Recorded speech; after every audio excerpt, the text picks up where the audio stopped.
नमस्कार विद्यार्थी मित्रांनो, विजन गव्हर्नमेंट जॉब हे आपल्या एज्युकेशन चॅनलवरती आपलं पुन्हा एकदा स्वागत आहे.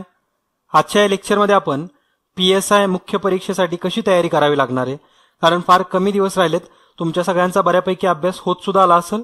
मात्र हे जे शेवटचे 10 दिवस आहेत हे खूप व्हॅल्युएबल असतात, खूप इम्पॉर्टंट आहेत. ह्याच्यामध्ये जर तुम्ही तुमचे राहिलेले बारीक बारीक पॉईंट जर कव्हर केले तर तुम्हाला चांगल्या पद्धतीने एक्झाममध्ये मार्क सुद्धा पडतील.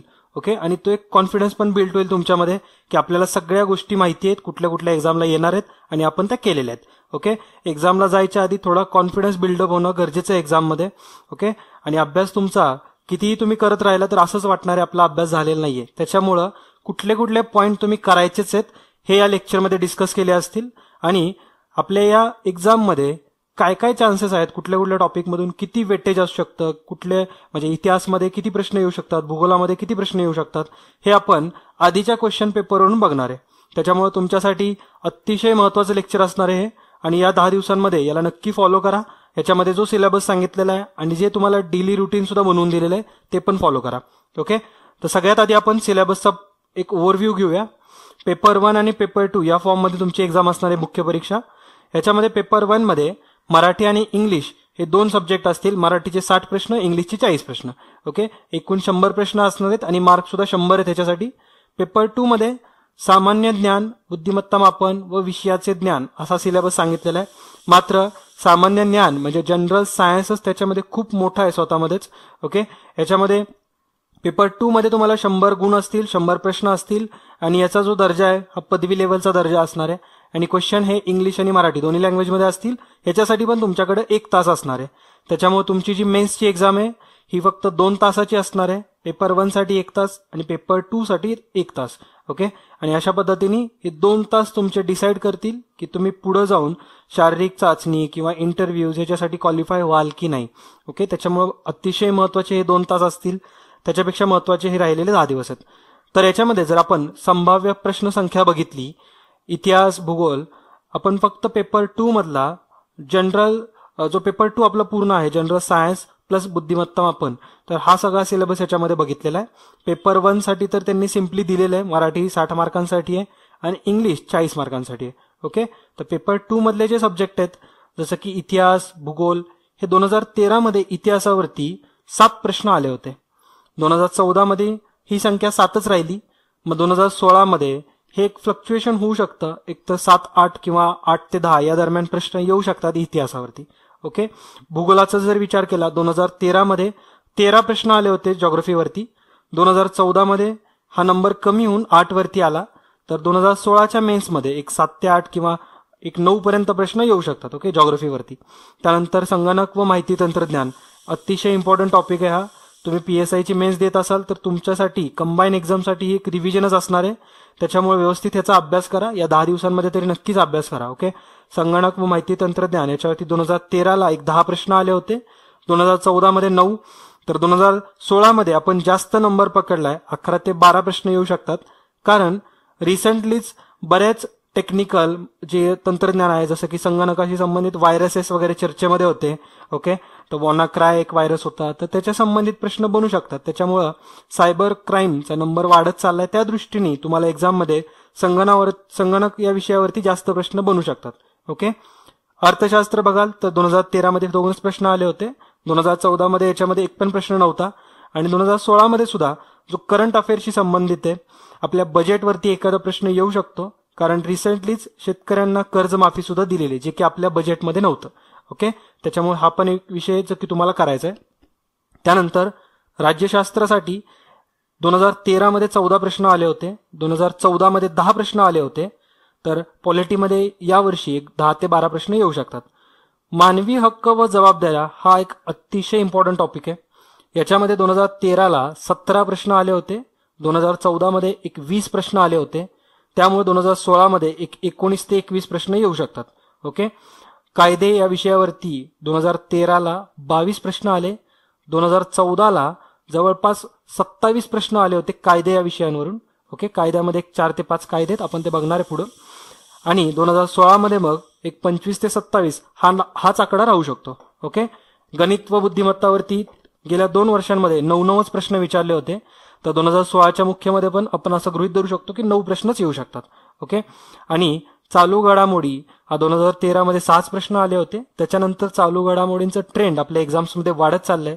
त्या दृष्टीने 2014 मध्ये 10 प्रश्न आले आणि 2016 मध्ये मग एक हाच नंबर 10 ते 12 पर्यंत होऊ शकतो. ओके. तर ही सगळी संभाव्य प्रश्न संख्या आहे. त्याच्यामध्ये मग आता तुम्हाला प्रत्येक टॉपिक मधले कुठले कुठले सब टॉपिक करायचे हे पण या लेक्चरमध्ये सांगितलेलं असणार आहे. जसं की इतिहासामध्ये तुम्हाला काय करायचंय, जॉग्राफीमध्ये काय करायचंय पर्टिक्युलर. ओके. आणि त्याच्यासाठी थोडेफार रेफरन्स पण दिलेले आहेत, तुम्ही कुठून वाचायचं हे. ओके. तर सगळ्यात पहिल्यांदा पेपर 1 बघू आपण. आता पेपर 1 मध्ये मराठी आणि इंग्लिश सरळ सरळ दिलेलं आहे. मराठीचा सिलेबस सुद्धा सोपा आहे, इंग्लिशचा पण तेच ट्रान्सलेशन इंग्लिशमध्ये केलेला सिलेबस आहे. मराठीमध्ये 60 प्रश्न असतील आणि इंग्लिशमध्ये 40. तुमचा अभ्यास याचा झालाच असणार आहे, कारण हा स्कोरिंग टॉपिक असतो. ओके. याच्यामध्ये तुम्हाला जास्तीत जास्त स्कोर करणं अपेक्षित आहे, कारण तुमची मेन्स याच्यातूनच क्लिअर होणार आहे. ओके. चांगले मार्क जर याच्यापैकी घेतले, म्हणजे 100 पैकी एक 60+ जर तुम्ही मार्क घेतले मराठी आणि इंग्लिश म्हणजे या पेपर 1 मध्ये, तर तुमचा नक्कीच चान्सेस वाढतात. ओके. त्याच्यामुळे मराठी आणि इंग्लिशचा आतापर्यंत तुम्ही अभ्यास केलेलाच असणार आहे, तरी सुद्धा प्रॅक्टिस टेस्ट देऊन तुम्ही तुम्हाला चेक सुद्धा करू शकता. ओके. म्हणजे स्वतःला तुम्ही चेक करा. ओके. पेपर 2 मध्ये जे विषय आहेत आपण ते डीपमध्ये बघू. आता पेपर 2 मध्ये पहिल्यांदा चालू घडामोडी आहेत. त्याच्यामध्ये जागतिक तसेच भारतातील असं सांगितलंय. प्रत्येक चालू घडामोडी जी न्यूजमध्ये असेल आणि जी थोडी इम्पॉर्टंट आहे सगळ्याच्या सगळ्या विचारतात एक्झाममध्ये. आणि एक आपण मी काय असं फार मोठ्याने सांगत नाहीये, पण आपल्याला थोडीशी एक वेवलेंथ सापडली आहे की आयोग काय प्रश्न विचारते चालू घडामोडींवरती आणि आपण जे करतोय तेच प्रश्न एक्झाममध्ये दिसत आहेत. ओके. बऱ्याच जणांना या क्लेरिकलच्या एक्झामला सुद्धा अनुभव आला असणार आहे, एक्साइज SIच्या एक्झामला सुद्धा आला असणार आहे. ओके. तर सगळ्यांना अनुभव आलेला आहे की एक 90% क्वेश्चन्स चालू घडामोडींचे डायरेक्टली आपल्या लेक्चर्समधून आलेले आहेत. ओके. त्याच्यामुळं या चॅनलवरती विजन करंट इश्यूज या प्लेलिस्टमध्ये एक जवळपास एक 20 ते 25 लेक्चर्स अवेलेबल आहेत. सगळेच्या सगळे तुम्ही इम्पॉर्टंट आहेत, बघून घ्या. ओके. करंट अफेअरवरती सप्टेंबर पासूनचे अवेलेबल आहेत. सगळेच्या सगळे जरी तुम्ही बघितले असतील तरी आणखीन एकदा रिवाईज करा. ओके. बुद्धिमत्ता चाचणीसाठी काय करायचंय, तर डेली क्विज तर तुम्ही फॉलो करत असालच. डेली क्विजमध्ये आपण बऱ्यापैकी ज्या पझल्स वगैरे सॉल्व्ह केल्या आहेत, त्याचबरोबर ज्या आकृत्यामधला एखादा मिसिंग नंबर असतो तर तो पण आपण एक टाईप बघितलेला आहे. त्याबरोबर कोडिंग डिकोडिंग आपण कंप्लीट केलेलं आहे. ओके. तर ते सगळेचे सगळे लेक्चर्स तुम्ही रिवाईज करा, कारण त्याच्यावरतीच बेस्ट क्वेश्चन एक्झाममध्ये आलेले आहेत. ओके. त्यानंतर महाराष्ट्राचा भूगोल. आता महाराष्ट्राचा भूगोल जरी यांनी सांगितलं असलं तरी पण बऱ्याच वेळेस आपल्या देशाचे संबंधित म्हणजे जॉग्राफिकल जे क्वेश्चन्स आहेत ते सुद्धा बनतात एक्झाममध्ये. ओके. 2013 मध्ये हा सिलेबस रिवाईज केला होता आयोगाने आणि 2013च्या सिलेबसमध्ये असं लिहिलं की महाराष्ट्राचा भूगोल. मात्र 2014च्या पेपरमध्ये सुद्धा देशाशी संबंधित भूगोलावरती प्रश्न आलेलेच आहेत. ओके. त्याच्यामुळे फक्त महाराष्ट्राचा भूगोल लिहिलाय म्हणजे तुम्हाला फक्त आणि फक्त महाराष्ट्रच येईल एक्झाममध्ये असं काही नाहीये. देशाशी संबंधित सुद्धा प्रश्न आलेले आहेत. ओके. जास्त भर कशावरती द्यायचा आता मी ते पॉईंट सांगतो, व्यवस्थित तुम्ही लिहून घ्या. प्राकृतिक भूगोलावरती तुम्ही करायचे. त्यानंतर जलप्रणाली बघायची आपल्या महाराष्ट्राची, त्याचबरोबर थोडेसे देशातली पण सिंधू जल प्रणाली ती पण बघा. ओके. आणि कृषी संबंधित जे उद्योगधंदे आहेत आणि त्याचा काही रिपोर्ट आला असेल तर ते टॉपिक तुम्ही करायचे. कारण प्राकृतिक भूगोल त्यानंतर जलप्रणाली याच्यावरती प्रत्येकी 3 प्रश्न येऊन गेले आहेत आधीच्या एक्झाममध्ये. ओके. आपण बघितलं की भूगोलामध्ये फक्त 8च प्रश्न आले होते, त्याच्यापैकी जर 3 क्वेश्चन तुम्हाला जलप्रणालीमधून आणि प्राकृतिकमधून 3 असे 6 प्रश्न जर इथून भेटत असतील तर हाच टॉपिक तुम्ही अतिशय इम्पॉर्टंटपणे आणि एकदम कॉन्सन्ट्रेशननी डीपमध्ये करणं गरजेचं आहे. ओके.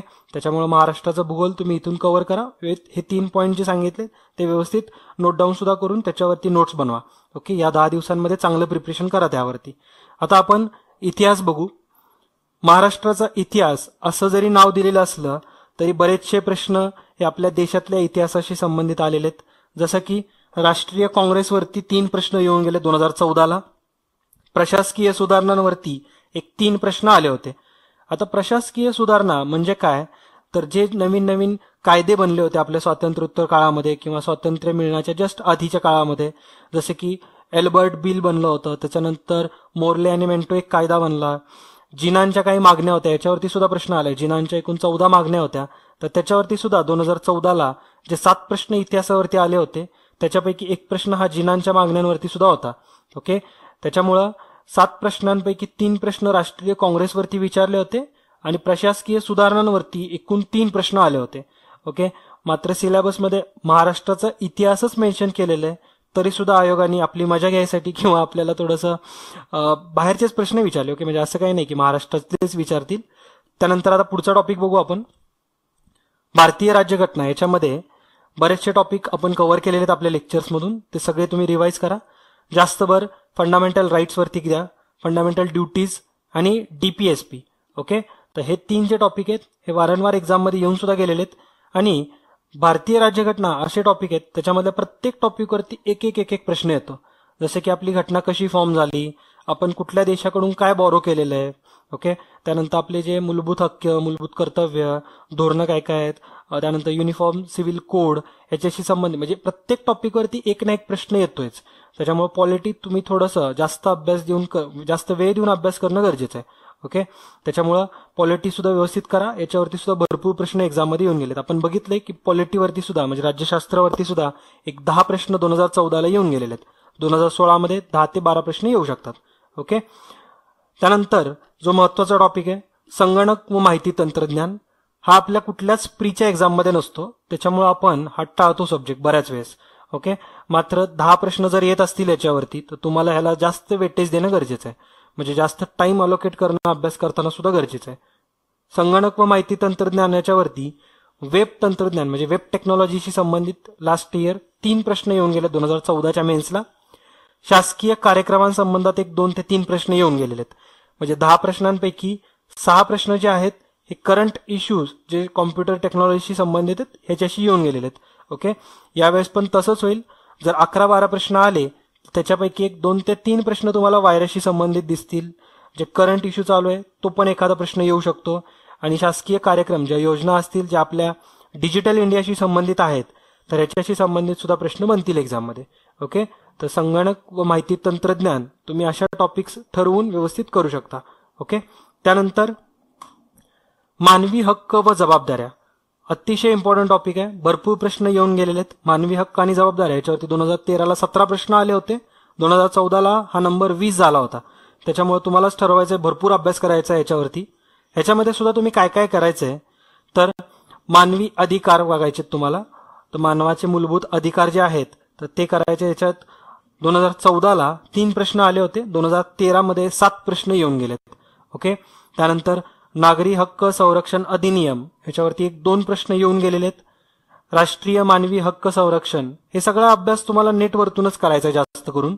ह्याच्या PDF वगैरे नेटवरती अवेलेबल आहेत किंवा ऑफिशियल वेबसाईटवरती जाऊन तुम्ही तो अभ्यास करू शकता. ओके, किंवा आणखीन एक बुक तुम्ही घेऊ शकता. आपल्या यशवंतराव चव्हाण महाराष्ट्र ओपन युनिव्हर्सिटी यांचं बुक अवेलेबल आहे. तर ते तुम्ही जर बुक वाचाल तर नक्कीच तुम्हाला त्याच्यातून भरपूर नॉलेज भेटणार आहे. ओके, हुंडा प्रतिबंधक कायदा करायचा तुम्हाला. याच्यावरती जवळपास 3 प्रश्न येऊन गेलेत दोन्ही इयरमध्ये, 14-13मध्ये दोन्ही वेळेस 3 प्रश्न येऊन गेलेत. कौटुंबिक हिंसाचार प्रतिबंध कायदा करा, त्याच्यामध्ये 8 प्रश्न येऊन गेलेत 2014ला. ओके, अशा पद्धतीने 27 प्रश्नांचं वेटेज याला यावर्षी सुद्धा 25 ते 27 प्रश्न येऊ शकतात. आणि जो कायदा हा टॉपिक आहे ज्याच्यामध्ये मुंबई पोलीस कायदा येईल, त्यानंतर भारतीय दंड संहिता, फौजदारी प्रक्रिया संहिता 1973, भारतीय पुरावा कायदा, तर हा सगळ्यात महत्वाचा आहे. याच्यामध्ये भारतीय पुरावा कायद्यावरती 5 प्रश्न सरळ येऊन गेलेले आहेत. ओके, मुंबई पोलीस अधिनियम याच्यावरती 10 प्रश्न येऊन गेलेत. 2013ला 7 प्रश्न आले होते. भारतीय दंड संहितावरती 6 प्रश्न येऊन गेलेत 2014मध्ये. ओके, अशा पद्धतीने त्याचं वेटेज सुद्धा खूप जास्त आहे. कायदा हा टॉपिक तुम्हाला 27 मार्क एक्झाममध्ये देऊ शकतो. ओके, त्याच्यामुळे तुम्ही याला व्यवस्थित अभ्यास करायचा आहे. आपण याच्यावरती जर तुम्हाला रिक्वायरमेंट असेल तर प्रश्न उत्तर स्वरूपातलं सेशन कंडक्ट करू शकतो या 10 दिवसांमध्ये. जर तुम्हाला हवं असेल एखादं सेशन तर कमेंट बॉक्समध्ये तसं मेन्शन करा किती जणांची डिमांड आहे, किती जणांची रिक्वायरमेंट आहे आणि खरंच तुम्हाला एक्झाम पॉईंट ऑफ व्ह्यू हा अभ्यास करायचा आहे का. तसं जर असेल तर कमेंट करा, त्याच्यावरती नक्कीच मग आम्ही एखादं प्रश्न उत्तर स्वरूपामध्ये लेक्चर बनवू. ओके, कायदा हा टॉपिक तुम्हाला या PSI मेन्सला तर आहेच, त्याचबरोबर कंबाईन एक्झाम जी होणार आहे त्याच्या पण मेन्समध्ये येणारच आहे. त्याच्यामुळं आता जर ह्याला चांगल्या पद्धतीने केला तर तिथं सुद्धा तुम्हाला त्याची मदत होणारच आहे. ओके, त्याच्यामुळं जर तुम्हाला हवा असेल हा टॉपिक तर कमेंट बॉक्समध्ये तसं मेन्शन करू शकता, म्हणजे आम्हाला पण कळेल की PSIची मेन्स किती जण देत आहेत सध्या. म्हणजे आपल्या या चॅनलवरती जेवढे स्टुडंट आहेत त्याच्यापैकी किती विद्यार्थी PSI मेन्स देत आहेत हे पण कळेल. ओके, आणि तुमचे बरेच काही रिक्वायरमेंट असतील तर ते सुद्धा तुम्ही लवकर कमेंट करा. ओके, त्या दृष्टीने मग या 10 दिवसांच्या आत जेवढे लेक्चर बनवता येतील, जेवढे पॉसिबल आहेत तेवढे आम्ही नक्की बनवू. ओके. आणि जर आपण या 10 दिवसांमध्ये तुम्ही डेली कसा अभ्यास करायचा आहे, कुठले कुठले पॉईंट करायचे आहेत हे जर बघाल तर किती वेळ कुठल्या टॉपिकला द्यायचा. सगळ्यात पहिल्यांदा मी सांगेल की या 10 दिवसांमध्ये प्रॅक्टिस टेस्ट ऍटलिस्ट एक तरी सॉल्व्ह करायचीच आहे. म्हणजे तुम्हाला त्यामध्ये 2 तास वेळ द्यावा लागणार एका दिवसात.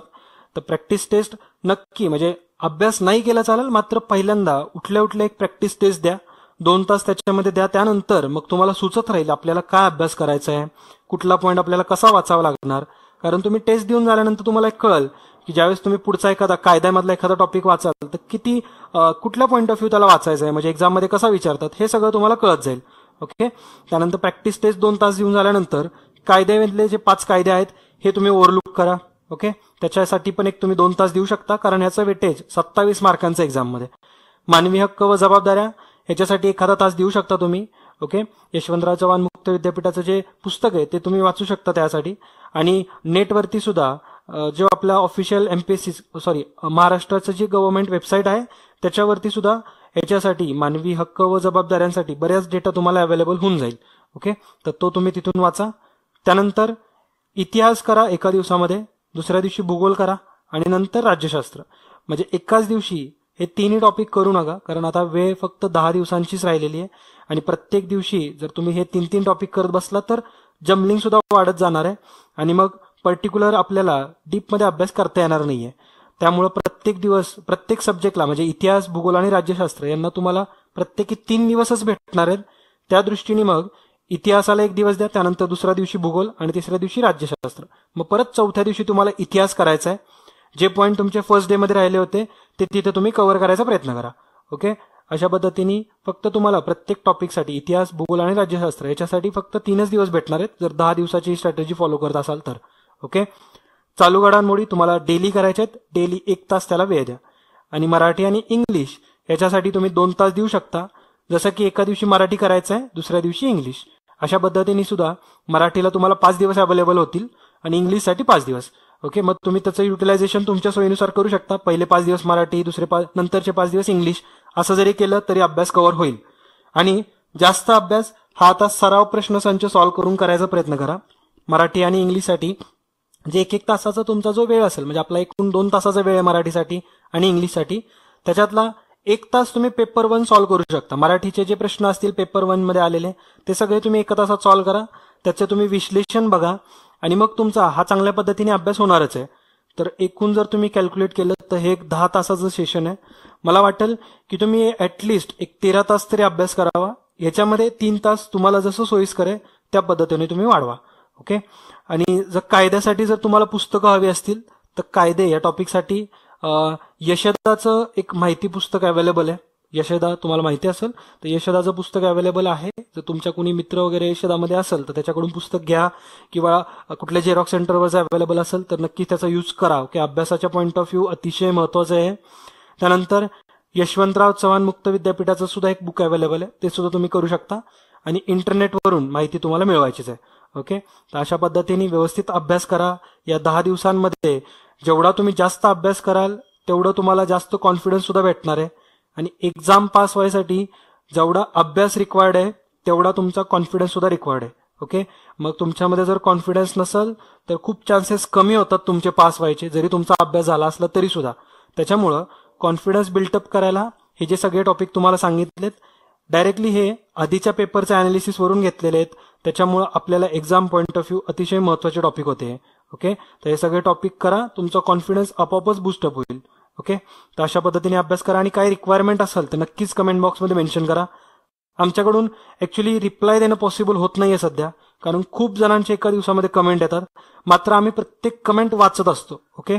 वाचतो आणि जी इम्पॉर्टंट वाटेल त्याला पटकन लगेच रिप्लाय पण देत असतो.